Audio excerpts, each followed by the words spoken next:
Pedimos o amparo de presente de Ernesto Vida, Napoleão, Leonardo Correia e da nossa querida Joana de Mendes, assim como demais mensageiros simpáticos à nossa causa, que nos envolvam a sua luz, nos inspirando, para que possamos fazer desse momento um espaço criativo, profundo, em favor desse ideal maior.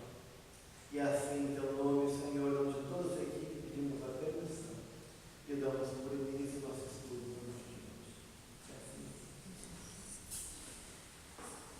Bem, então hoje a gente ficou de ver duas emoções básicas, né? O medo e a culpa. Eu peguei esses dois elementos que muitas vezes estão associados. Muitas vezes o medo tem no seu núcleo o processo de autopunição e a culpa também gera, por sua vez, um espaço desestabilizador que promove, né, o medo. Vamos começar pelo medo. Na verdade, o medo e a culpa são, digamos assim, dos processos internos, o que mais favorece a loucura. São o que, Desses processos internos, né, o que mais favorece a loucura. E que estão na base, então, também dos processos obsessivos. Que o medo e a culpa também favorecem muito os processos obsessivos. Por quê? Por quê? Alguém tem ideia do porquê disso? Porque o medo, eu acho que ele demonstra que está perguntando. Exatamente. Porque eu acho que o medo ele denota insegurança, denota falta de firmeza, né? Indecisão, né? E isso propicia, né? Com certeza. Propicia aos mal intencionados. O processo obsessivo, ele se instala a partir de determinadas condições, né? Você está dizendo que o medo e a culpa são favoráveis a essas condições. Sim, são os mais favoráveis. Digamos que a ignorância seja um dos elementos importantes para um processo obsessivo se instalar. A ignorância específica, né?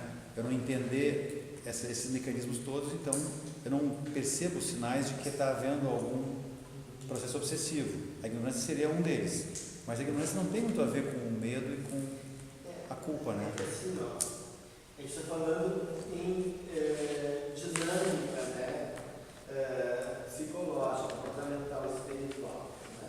É óbvio que os fatores que envolvem a obsessão, eles são motivados por vários outros fatores, como raiva, vingança e afinidade, impulso. Tem uma fascinação por um impulso, seja sexual, seja um outro vício, há uma lei de atração, de afinidade.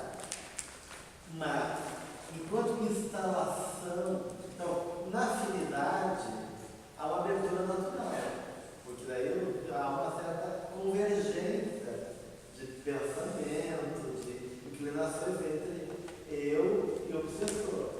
Mas, na culpa e no medo, é uma porta muito favorável à obsessão e à loucura, porque tanto no medo como na culpa, há uma despotencialização do você.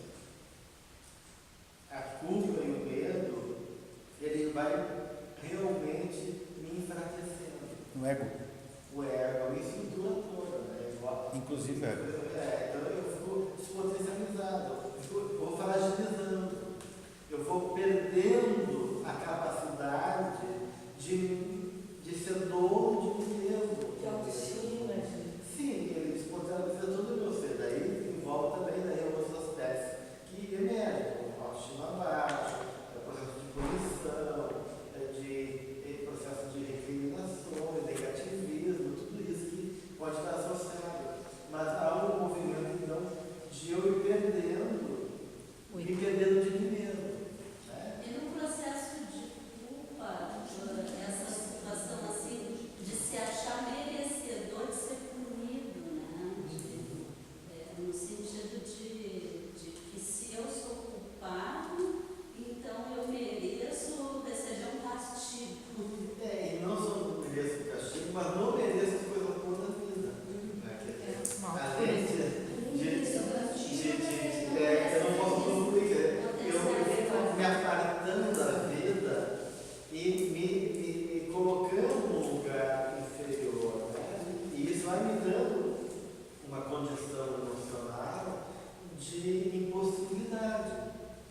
de falta de energia, de vigor espiritual para me fazer movimentos. Claro, algum movimento de culpa, quando ele encontra um ego mais fortalecido e comprometido, e que os alquimistas chamam da fé culpa, da culpa feliz, isso pode me impressionar e me esperar.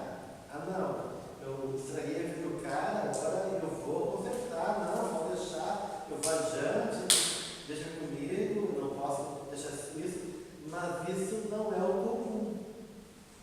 Né? Geralmente, quando a gente fala da culpa mórbida, da culpa patológica, ela paralisa as forças espirituais.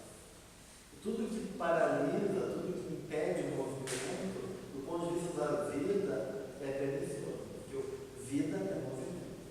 E a energia psíquica tem que estar em troca, interagindo, em movimento, né?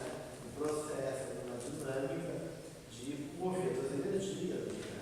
Né? Porque tu é um ser criativo, por excelência, e tu tem que estar, de uma maneira, exercendo isso. Né? Então, Tu está diferenciando então a culpa do reconhecimento das suas falhas. Aí, eu começo reconhecendo falhas. Agora, se eu. Culpa de alguma coisa. Aí tem essa diferença que a maioria das pessoas faz entre culpa e responsabilidade.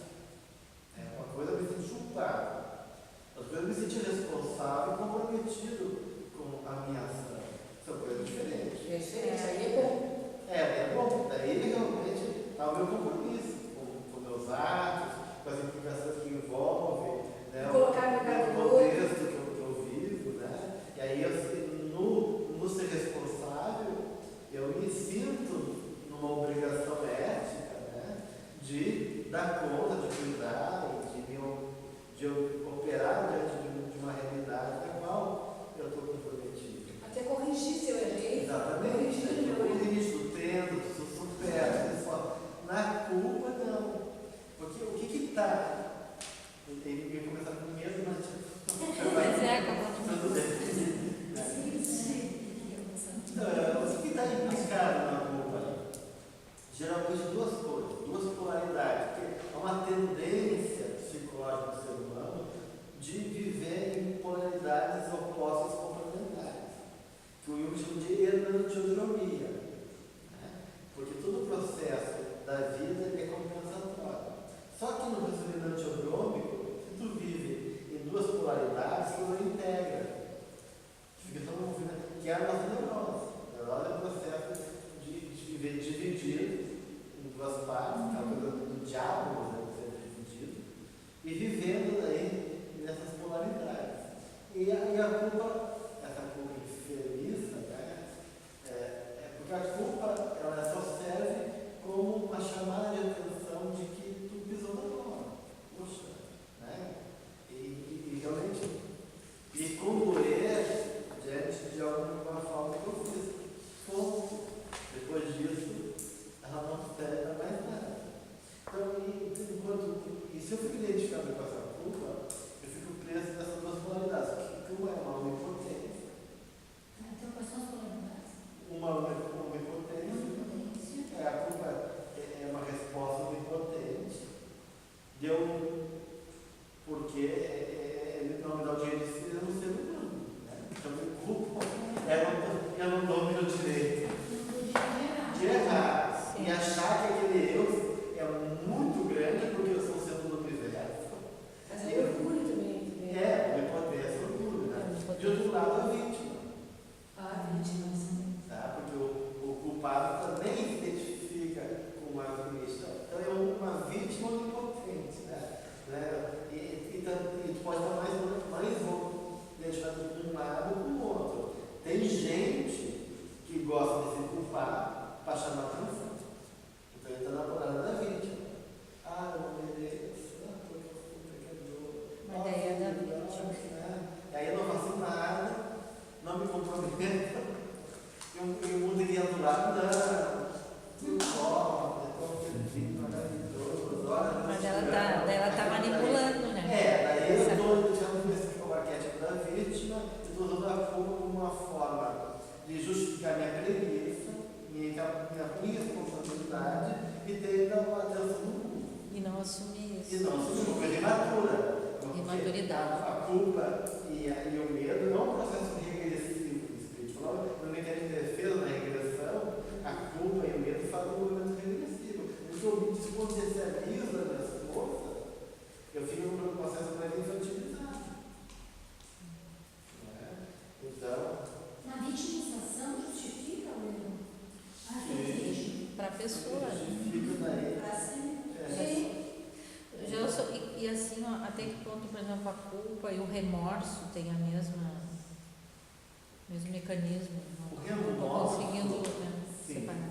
ela está dentro da culpa, mas o remorso vem com um processo de fixação no passado. Então, tu tá Sim, remota que aconteceu. tu fica no remorso. Tem a ver com a psicologia do sal, né? Na mulher de Ló, né? Que ela, quando Não olha para não olhar para trás. Né? Quando Deus sai de Sodoma e Gomorra com necessidade e ela olhou para trás. Né? Tudo que é refletir, remorso, o regredir. retorna, repetir, né? Então, tu está no tu está lá, né? Então, tem que dar o Então, o remorso, o ressentir, fica lá, ressentindo, revivendo, preso, daí salgando, né? O sal como um ardor, né? Mutilador, né? De ficar se punindo, né? Num processo corrosivo, né? O pessoal coloca, né?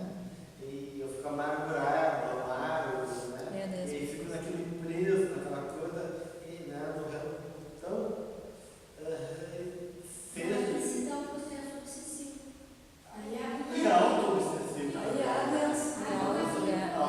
Está fixado no processo de preso mental, num passado, numa coisa preso aquela situação, e tu fica preso aquele fato, né? Então é um processo. Sim, se entende bem uma parte da culpa, esse tipo do remorso. Pode ser em forma de remorso, né? As manifestações. Esse aprisionamento numa lembrança fixada, em algum ponto do teu passado, né? Ficou doendo, e lambendo as feridas, e lembrando, uma forma de aumentar o sal, né?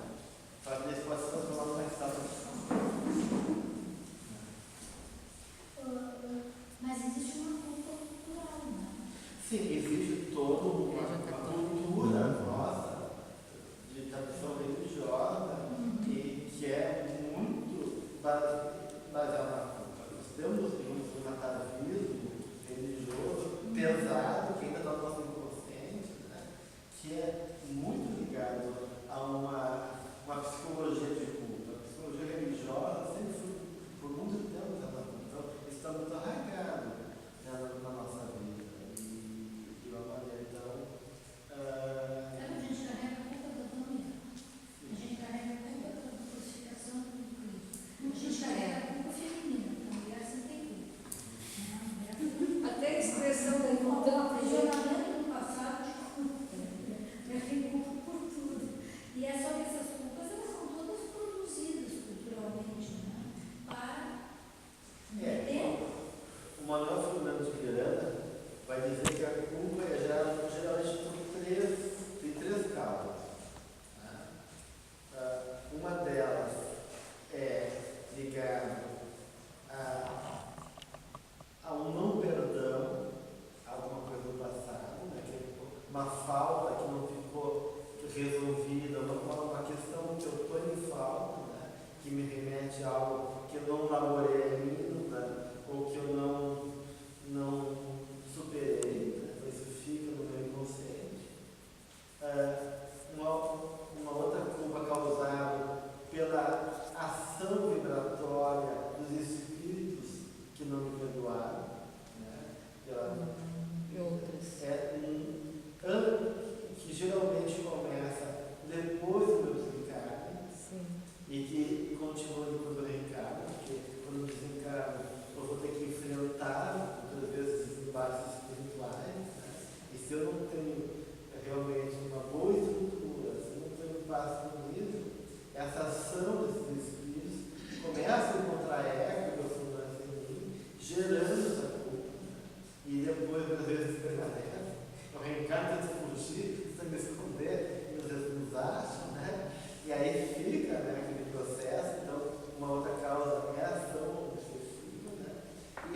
terceira causa que o Nelson Pereira fala é a educação.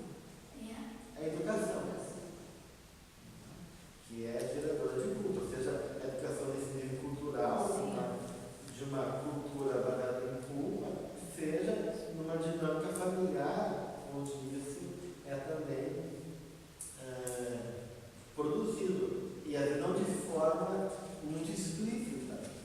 Quer dizer, tem 3 formas de a gente ter uma mãe e um pai devorador que potencializa psicologicamente a gente. Né? Um pai muito crítico, né? Uma mãe muito crítica, que tudo que eu faço pode não me culpar diretamente, né? Está culpado. Né? Mas se eu tenho um lugar onde eu não sou bem acolhido, não sou bem aceito, de maneira velada, ou seja, de uma exigência muito grande, pode ser não ser punitivo. Então, uma punição em excesso gera culpa. Um ambiente excessivamente árido, com exigência, né, onde eu nunca dou conta das expectativas daquele meio. Né? Só tem um clássico que é a história do tirar 9 numa prova e aí chega em casa e por que não tirou 10? Só? Né? Então, essa exigência demais, crítica demais, é gerador de culpa, né? E também, muitas vezes, coisas mal resolvidas da dinâmica familiar, né? Que não são explicitadas e a pessoa fica um bode expiatório. Um elemento sensível, muitas vezes, da dinâmica familiar, pega para si a sombra da família e se sente responsável também por aquela realidade. Então, tudo isso são formas de gerar culpa, que é um dos elementos do estado depressivo. A pessoa foi muito desqualificada, muito rejeitada, né? Esse é um elemento que gera depressão também. Né? Então, a culpa pode estar instaurada a partir dessa educação. Se a pessoa tem uma religião muito rígida, né? Muito também severa, e aí é um prato cheio. Nós estamos em culpa, mas agora falando em religião severa, tem aquela expressão que muitas pessoas usam. A gente vê até pessoas bem cultas usando isso. Temer a Deus.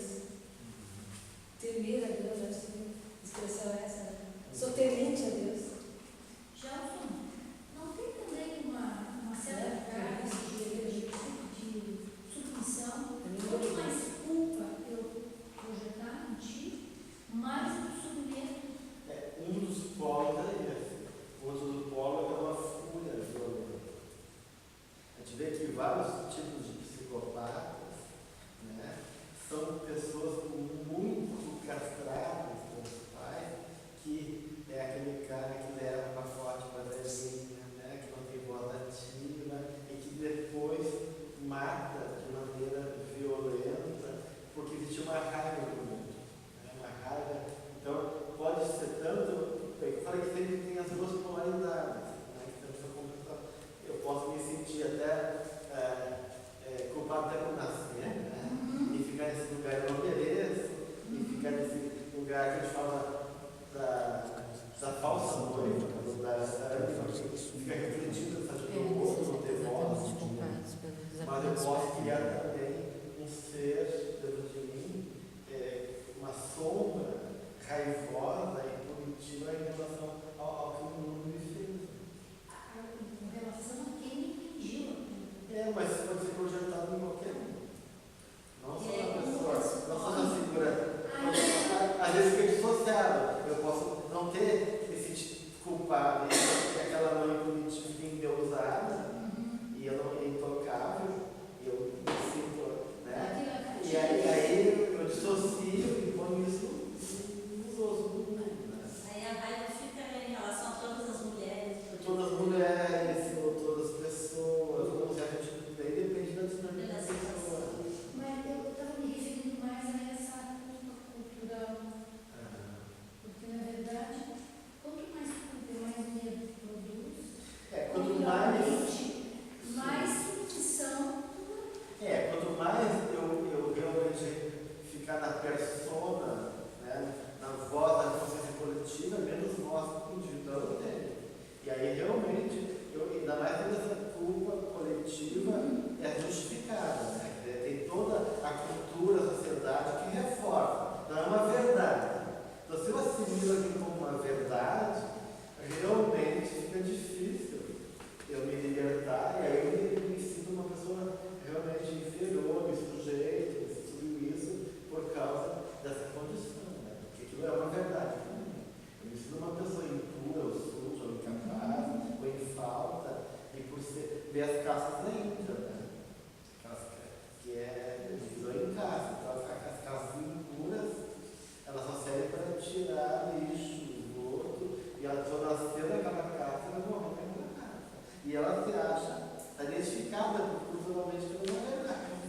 não ao contrário, a gente poder ir, né, e deixar que a doutrina venha dentro de nós, nos liberte, nós aprisionamos ela em cima dos nossos condicionamentos. Você falou agora há pouco que esse olhar para trás, esse remorso, esse relembrar, né, não é adequado, né, porque ele pode trazer junto um caldo especial de preparação para isso ter culpa, né? É isso, eu entendi bem assim? Não vale a pena ficar relembrando, né? História é psicologia. Então, o rir ao mesmo tempo também é o que é mais psicológico. Eu quero uma terapia de relembra, rever, reflete. Então, tem outro rir, tá? Mas eu estou falando quando se torna uma fixação. Né? Quando fica fixado naquilo, né? Aquilo te toma, e tu vai se libertar e tu se alimenta daquilo que fica vicioso. Isso daí é patológico. Mas considerando as diferenças dinâmicas das pessoas, tu está trabalhando num caso em que tu percebe que aquela pessoa não tem estrutura para fazer se relembrar, tu não vai provocar, né? Não vai provocar. Então, eu lembrei, e aí a gente está falando de religião agora, do espiritismo também, que a gente às vezes traz coisas para a doutrina espírita de outras vivências, né? Mas às vezes a doutrina pode estar estruturada de uma forma que nos... Por exemplo, eu lembrei que muitas obras do André Luiz, não sei quantas, mas mais de uma com certeza, eu li que ao desencarnar tu tem uma visão através de um filme ou de uma substância que tu enxerga quase que as partes mais importantes da tua vida, né? Se tu não levar em consideração essas diferenças dinâmicas, pode ser que na hora que tu está te deparando com essas relembranças, né, da tua vida, na marra, porque ali não tem opção, tu está enxergando ali. Eu não lembro de ter lido que, vem cá, tu quer dar uma olhadinha? Não, tu vai olhar agora a tua situação até hoje, a tua última encarnação. Nesse caso, é uma coisa que aparentemente é um prato cheio para te poder te encher de culpa. Sempre no processo de desenlace, de desencarne, há um caleidoscópio onde tu emerge naturalmente vários fatos significativos da tua vida. Esse é um processo natural. Em desencarnando, isso a gente vê de pessoas que estão em coma e que revivem, ou elas têm um relato de desencarnar, e desencarnando, repassa com flashes momentos da vida da pessoa rapidamente. É como se fosse uma síntese. A morte é um encontro contigo, é um encontro mais maravilhoso, mais pleno, é o momento de tu poder realmente voltar para a tua casa, enquanto esse encontro com a tua natureza. Só que isso passa por poder realmente se confrontar com todas essas marcas que fizeram parte da tua trajetória. Mas a gente vê nos relatos espirituais que muitas vezes as pessoas fazem uma defesa. Elas abordam isso, elas cortam, ou elas são tomadas pela culpa e ficam presas no passado, com relatos de uma pessoa que cara que se suicidou no trem, ele se atirou no trem e o trem pegou, então ele ficava revendo sempre aquela cena, e ficou assim todo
possa ser positivo. Então, realmente, não, tem que ter cuidado e eu acho que quando isso acontece, tem que se confrontar, é porque eles enxergam uma maturidade, uma capacidade da pessoa e se confrontar. A espiritualidade, ela é muito assim, sensata, né? E ela não vai agredir nem violentar a tua consciência. Mas quando tu fala espiritualidade, tu está colocando um ente que não é. A espiritualidade somos nós, os encarnados. Ou seja, nem sempre um espírito, por mais evoluído que seja, pode ter essa postura adequada. Né? Quando existe departamento do plano espiritual e as pessoas que são responsáveis por isso é porque não está lá por favor. Né? Elas estão naquele cargo, estão na direção do empreendimento, é porque elas têm conquistado. Então, quem coordena um trabalho desses é porque ela tem Preparo. No plano espiritual inferior, não é assim, é ao contrário. Ao contrário. Eles usam isso para fazer terror psicológico. Como no livro de libertação. Sim. Mas tem aqueles magos, o gole, que é um hipnotizador, que aí é um mecanismo é o oposto, ele gera culpa e cria um mecanismo de fixação. De dependência também, né? Subserviência também, né? Isso. Controle mental. É porque o espírito encarnado, ele que está sofrendo essa influência aí, ela também não está bem, ela não chegou bem lá. Claro, ela está fragilizada. Esse uso disso, aquela mulher que abortou, né?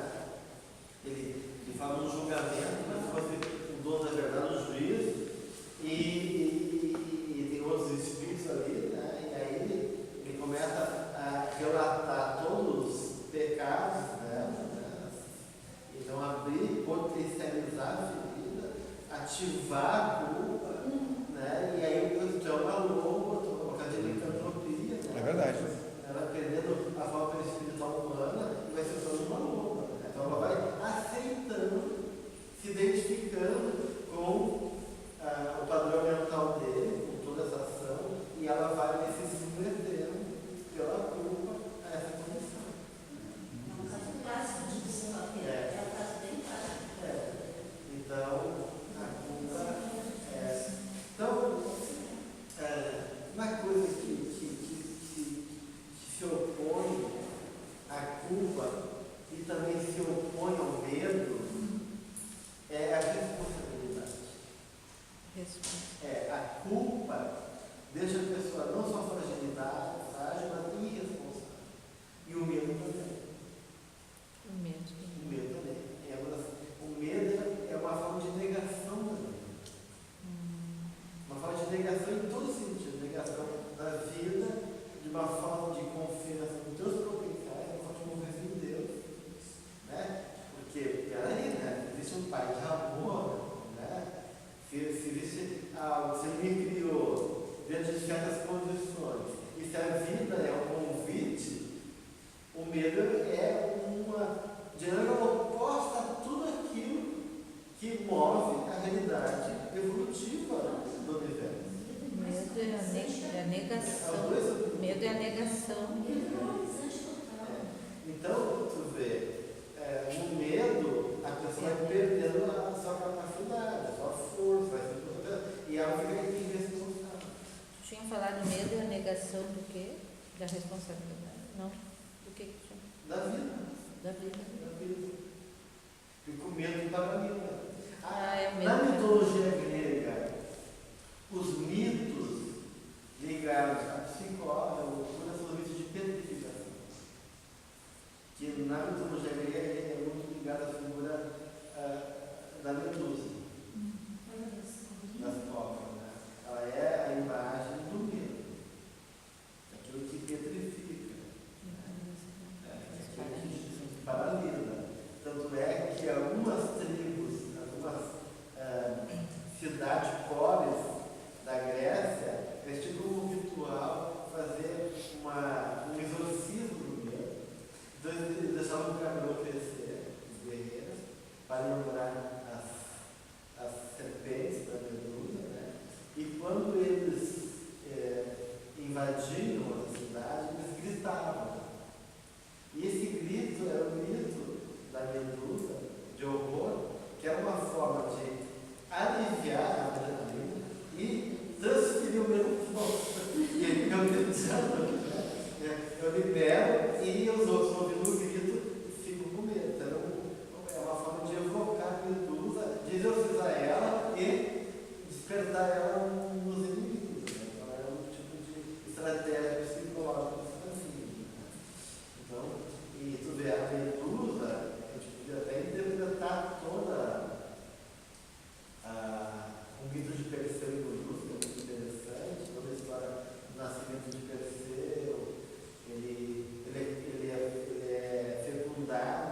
uma chuva de ouro, Zeus se casou com uma chuva de ouro. Né?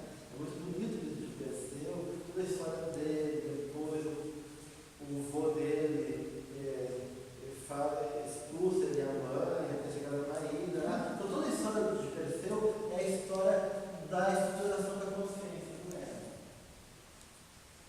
Psicologicamente falando, o mito de Perseu representa todas as etapas da formação e discussão do ego até enfrentar os seus medos. A Medusa representa aquele outro desejo.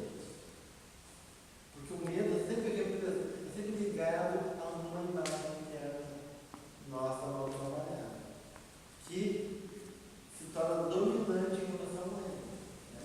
Mesmo que racionalmente eu diga que isso não é coerente, não é verdade, isso não existe, aquilo é maior do que eu e me assalta. Né? Que existe uma imagem emocional da qual eu sou preso por N questões, né? Uma delas você até a própria culpa, e que me fazem paralisar. Então, Medusa representa um dos três deuses mascarados da Grécia Antiga, que representa a noção do outro dentro de mim. Existe um outro dentro de mim. E a Medusa é esse outro terrível. A gente não sabe lidar ainda. Que nos amedronta, nos paralisa, né? Pode estar projetando na vida, né? Mas que na verdade é interno. E aí então, tu vê, na sabedoria do mito, Perseu sabe que não pode enfrentar diretamente aquele conteúdo. Tem conteúdos que são muito ameaçadores, que a gente não tem estrutura emocional para lidar, tem que ser indiretamente. Ele não pode olhar diretamente para a Medusa, porque quem olha diretamente é petrificado. Então ele tem que usar o reflexo. E aí ele ganha vários elementos de Hermes até lá para enfrentar a Medusa. Né? Ele ganha o escudo, que vira um espelho, ele ganha as asinhas de Hermes, ele ganha uma espada, ele ganha um saquinho, né, de couro para botar depois na cabeça dela. Ou seja, ele não vai assim, vou enfrentar a Medusa, né, como se fosse uma festa. Não. Ele é alertado, ele é orientado, e ele sabe que não pode ter uma relação direta com a história. Então, o mito todo está falando de elementos necessários que a gente tem que ter para enfrentar certos conteúdos interrogativos, que não são fáceis.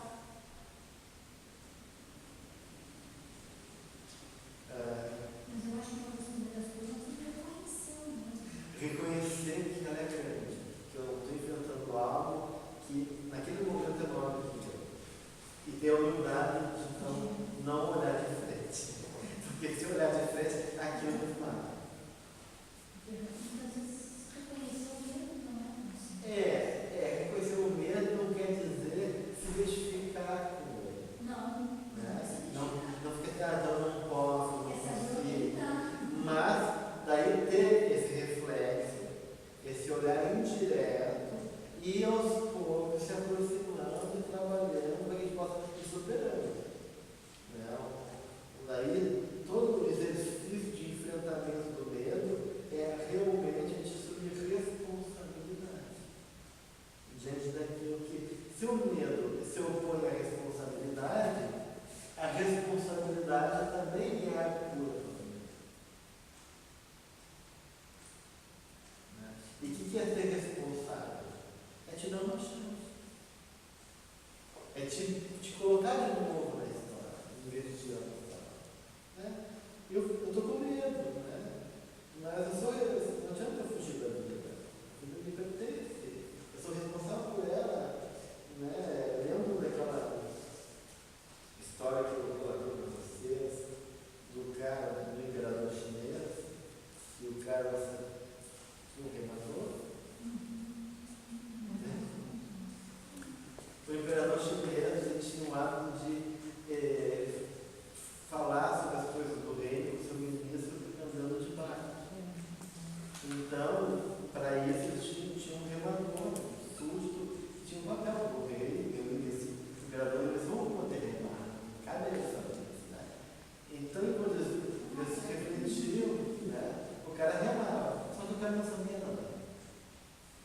e tinha medo da água. E um dia houve uma tempestade, muita turbulência na água, e o barco começou a ficar, né, muito preciso na nossa navegação, eu com medo de cair e morrer. Ele falou para o ministro, o jogador não tinha, não faça a palavra, ministro, pode receber comida, estou com medo, não sei nadar, faz o jogador voltar, né, me protege. O ministro, cara, menos, né? As questões são menos importantes, a questão muito mais importante é quieta. E ele tentou, nossa, a medo era tão grande, a gente está com medo, não adianta ficar chato. Aquilo pega na gente, não adianta, ele sai fora da casinha, eu no Chico, mas não. O ataque que ele fez. Eu lembro, o Chico pode ter medo, mas daí acontece, ele não se aguenta e não fala comigo, todo mundo apavorado, não tem nada o que fazer. E me sensibilizado, meu imperador. Acontece que o fulano aqui está com medo, tem o que fazer, pode interceder por ele. Não, vamos ajudar, ele pensa, né? E diz por Deus, atira na água. Isso eu acho de uma sabedoria extrema. Eu saí brava, sabe? Ele diz, é assim que Deus faz com a gente. A gente tem medo da água, eles atiram, e a água é a encarnação. Está no mar da vida, né? Eles ficam esperneando, batendo, até a hora que a gente começa a aprender a nadar.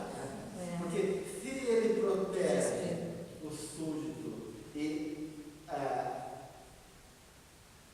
valoriza o medo, ele só está aumentando e despotenciando mais a pessoa. Mas eu acredito que tem condições. Te atira na água, eu estou aqui perto, te acalma, mas vai aprender a nadar, cara. Daí tu resolve o problema. Então, de uma maneira, o enfrentamento do medo é o que vai desmistificar. Que na verdade não é a realidade que te dá medo. Não é a realidade. Porque é a fantasia. Claro que tem um medo real. Daí é medo mesmo. Esse chama de ansiedade. A ansiedade é o medo psicológico. Então tu não tem medo. Uma coisa é tu, pelo instinto de sobrevivência, de vida, de preservar a nossa integridade, com medo sempre me vem com um sentimento de ameaça de integridade. E isso ser uma ameaça real. Né? Eu tenho medo de um animal feroz, uma floresta, ou estou num ambiente vulnerável, posso dar um terremoto, isso realmente botar minha vida em risco. Isso são medos reais. Né? E mesmo assim, cada pessoa vai enfrentar cada situação tendo os seus recursos espirituais internos. Agora, estou falando desse medo, que é o medo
fantasiar que pode ser gerado na tua vida. Né?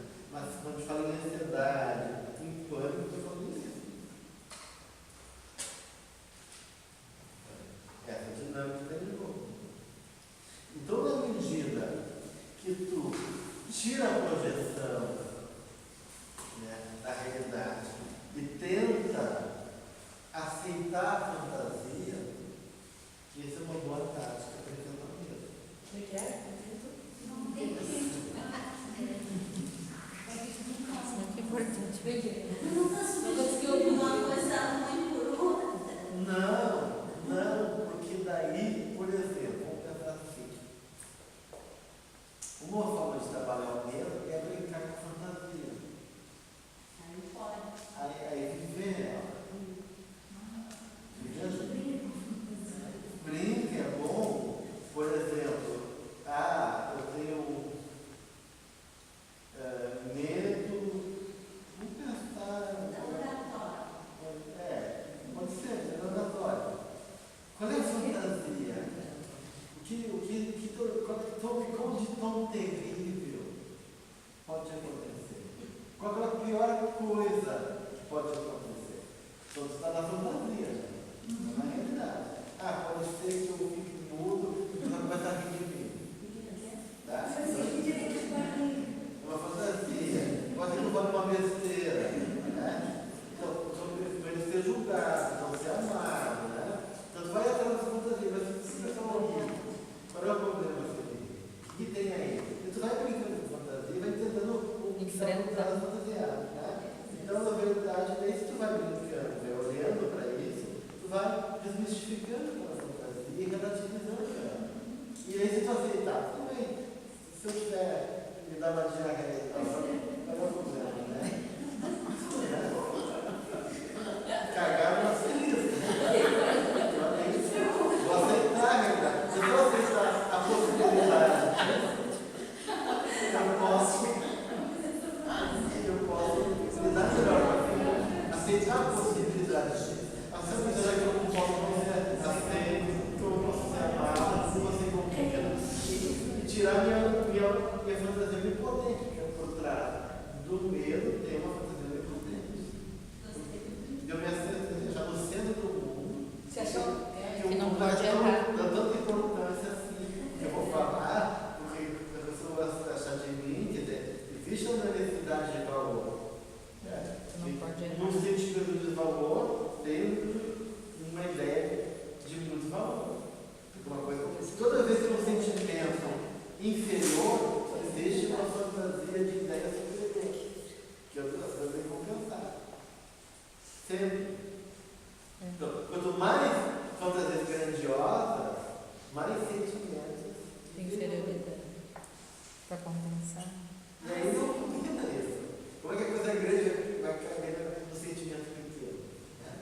Se eu me sinto uma coisa pequena, como é que vai caber aquela fantasia grande? E aí isso gera ansiedade.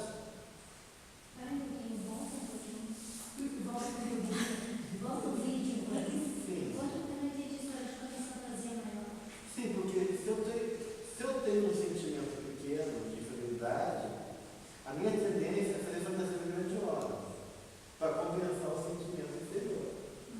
Só que se eu faço fantasias grandiosas, não cabe em mim, porque eu sou pequenininho, eu me sinto inferior. Então, quanto mais sentimento inferior, mais onipotente a fantasia. E aí não combina. Isso gera uma tensão. Tá? Que me impede de. Que nem eu achar que eu faço pequenininho, querer botar uma coisa grande aqui que ele vai. Usando o exemplo do oratório. Então, o cara, a pessoa tem lá dificuldade de falar em público. Aí ele se imagina falando na ONU, assim, por exemplo. Nem é dificuldade, você nem é uma de dificuldade. Não, dificuldade não tem medo. É a fantasia da pessoa. Né? Tem medo de falar. Aí a fantasia dele é falar na ONU. Não é só, não precisa tão grande assim. Basta dizer que ele não pode errar, por exemplo. Sim. Ele não se torna mais humano. Né? Ele tirou dele a humanidade. Eu sou um grande.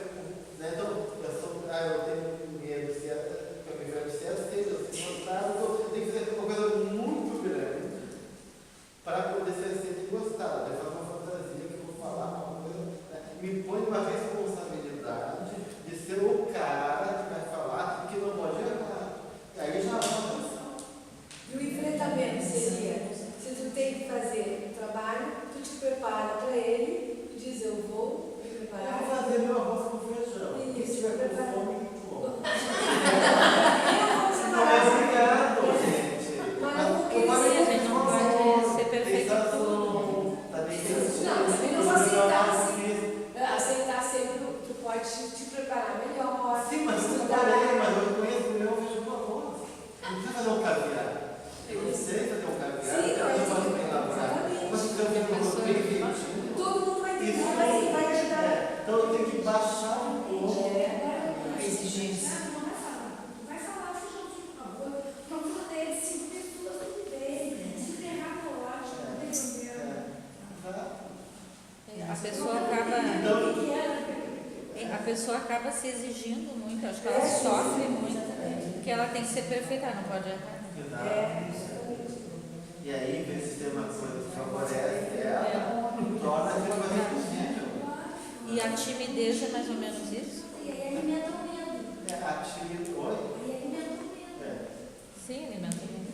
E A a timidez também é o medo de errar, de se expor. Aí tem a timidez relativa ao consumo introvertido, tem a timidez patológica, que tem a ver com uma aceitação, uma série de coisas. É pela educação. Aí realmente aquilo é um esforço. Bem, então, realmente, na medida que exercita aos poucos o enfrentamento, aquilo, a gente fala em avião, uma situação comigo, fiquei 5 anos viajando, fazendo meu curso de formação em Rio de Janeiro. E nunca tive problema de viajar de avião, foi uma coisa que nunca me passava de uma fantasia assim, vai cair, vou morrer, porque a ansiedade de Jesus. Mas uma das voltas do Rio do Porto Alegre começou a ser meio uma tempestade. Violenta, aquela coisa monstruosa, escura, secando o avião. E o comandante falou assim, olha, a gente vai enfrentar uma ação de turbulência muito violenta, porque é a minha hora, e eu não tenho como desviar, e o que vem pela frente vai ser muito perigoso. E se despediu da gente. Ele fez uma coisa diferente, ele teria demitido, não sabe a verdade. A gente apesar de passar do lado, não se preocupe, teve uma turbulência. Acho que ele estava apavorado. O povo, todo, inclusive eu, começou a ser assim. E ele falou assim, me desculpe, começou a se desculpar pra gente. Ela falou assim, é umas coisas assim, coisa muito estranha, né? E o casalzinho, a gente começou a segurar um na mão do outro, não tinha que segurar a mão, porque segurar a mão é uma coisa. Conforta. Não, gente, isso é comprovado. Conforta. Segurar a mão em um cheiro de uma orquídea especial abaixa a ansiedade. Por isso que as pessoas instintivamente dão a mão. Isso alguma informação e o casal tem segurou a mão. Eles não sabiam dizer, é automático. E eu não tinha ninguém na mão. Daí, o que eu fiz? Eu me agarrei com os mensageiros. Eu reclinei a mão toda porque falou que era para voltar à posição, mas enquanto não via turbulência, azar. Já que eu vou morrer, eu vou morrer. Reclinei a mão toda. Eles não tem como psicológico, tem que fazer uma fantasia, claro, né? E que começou, olha, falta 20 minutos, só dizer assim. Mas que cara é esse? Essa coisa da nossa dela, aí eu fechei os olhos e orei. E realmente aquilo me deu uma paz extrema. Eu podia realmente morrer naquela hora e eu me feliz. E aí veio, falta 10 minutos, falta 5 minutos, que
Dizendo, meu Deus, será que eu vou ter que viver? Porque se eu tenho que viajar, se eu tiver uma turbulência, eu vou ter que ficar no início, pelo amor de Deus, depois de dentro.